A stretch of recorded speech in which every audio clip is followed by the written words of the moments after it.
Je ne saurais passer sous silence le drame bouleversant qui vient de frapper notre capitale. Je veux leur dire que la République ne les abandonnera pas.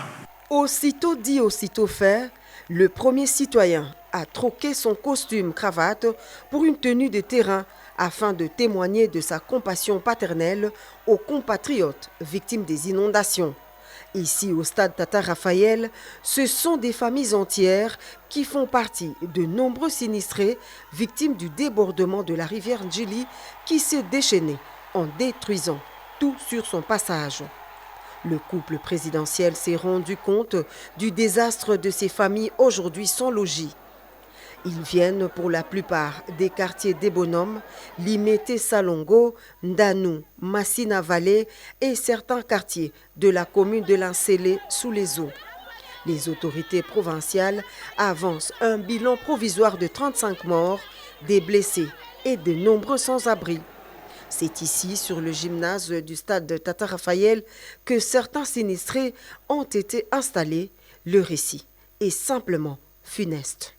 Touché par ce drame, le président de la République, accompagné la distinguée première dame, a pris le temps d'écouter les récits poignants de ces familles qui ont perdu presque tout. En réponse à cette crise, le chef de l'État a promis un accompagnement aux familles concernées.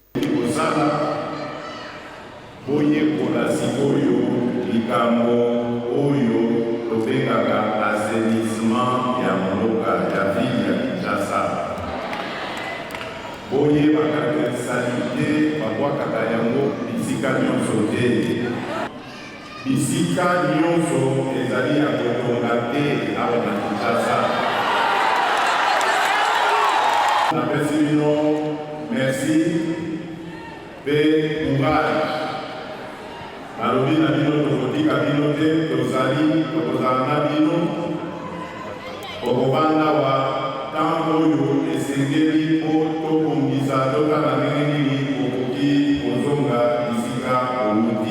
Après une visite sur le deuxième gymnase, toujours au stade Tata Raphaël, le chef de l'État s'est rendu au centre hospitalier Vijana dans la commune de Lingwala. Ce centre a reçu au total 20 malades victimes des inondations et sont venus de quelques centres hospitaliers du district de Tchangou et de la commune de Mongafula.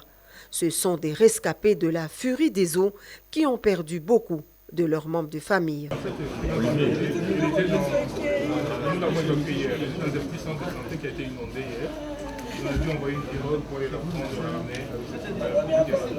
Le président de la République et la distinguée première dame ont fait le tour des pavillons et échangé quelques mots de réconfort avec ces victimes.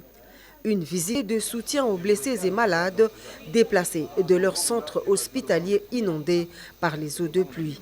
Une grande joie pour le médecin directeur de ce centre. Avec cette visite, ces malades ont retrouvé une lueur d'espoir. Les yeux de ces familles sont désormais rivés sur l'avenir. Ces sinistrés ont exprimé leur gratitude à l'endroit du couple présidentiel qui a agi promptement.